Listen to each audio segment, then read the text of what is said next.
İradə xanım, bir səsi neçə formada istifadə eləmək olar? Yəni istənilən formaya, ya cilddən cildə girə bilər bir səs. Bəli.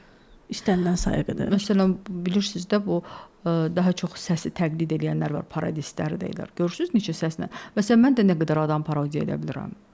Sən eləyə də bilərəm. Eləyə baxın. İstedadda tamam da. Yox, əslində səsi bax dəyişmək olar, tutalım. Hökümə Qurbanovanın səsi məsələn necə idi? Bilirsiniz də bir çox filmlər Azərbaycanda o səsləndirib, özü oynamasa da, özü Laçın obrazında oynayıb. Hansı idi o kinonun adı? Onu bağışlamaq olarmı? Orada Laçın obrazında bir desən filmdə bircə ordadır. Səhv eləmirəmsə, bəlkə hardasa da var, mən orada yadımda saxlamışam. Geyanada da o səslənibdir ki, mən istəyirəm ki, İsmail mənə ana desin. Məni özünə ana bilsin. Var belə bir yer. Bəli. Onun səsi var. O səsin gözəlliyi mən verəmərəm. Yəni onun səsi dəyişdim. Lap uşaq kimi məsələn. Deyirsən ki, bu gün özümü elə yaxşı hiss edirəm ki, istəyirəm özümə gözəl güllər dərim.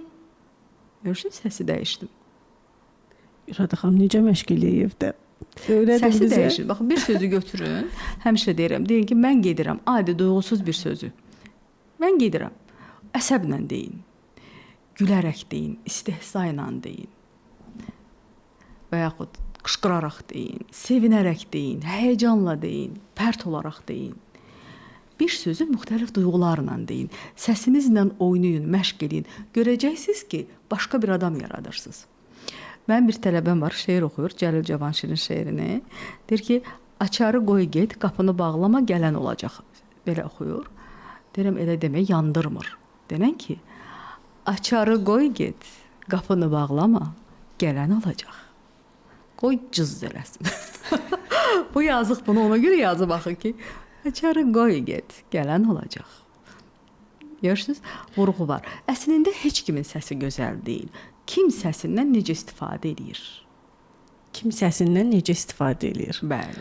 Bax, pauza mütləq vacibdir. Bax, pauza, dayandım. Mütləq vacibdir, vurğu mütləq vacibdir. Sözləri tam demək.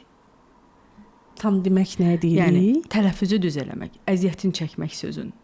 Məsələn, demirsən nəticəsində, deyirsən nəticəsində. Yəni ağız əzələlərimizin hamısını tam olaraq axıra qədər qəşəng işlətməliyik. Qəşəng yox, qəşəng istifadə edirsiniz. Düzdür, orfoepiyanın qaydalarına biz mütləq şəkildə əməl etməliyik ki, danışığımız təbii səslənsin, süni intellektə oxşamayaq. Amma çox vacibdir ki, bizə vacibdir ki, yox, vacibdir ki, dırdır, sonra deyilmir. Məsələn, nədir yox, nədir?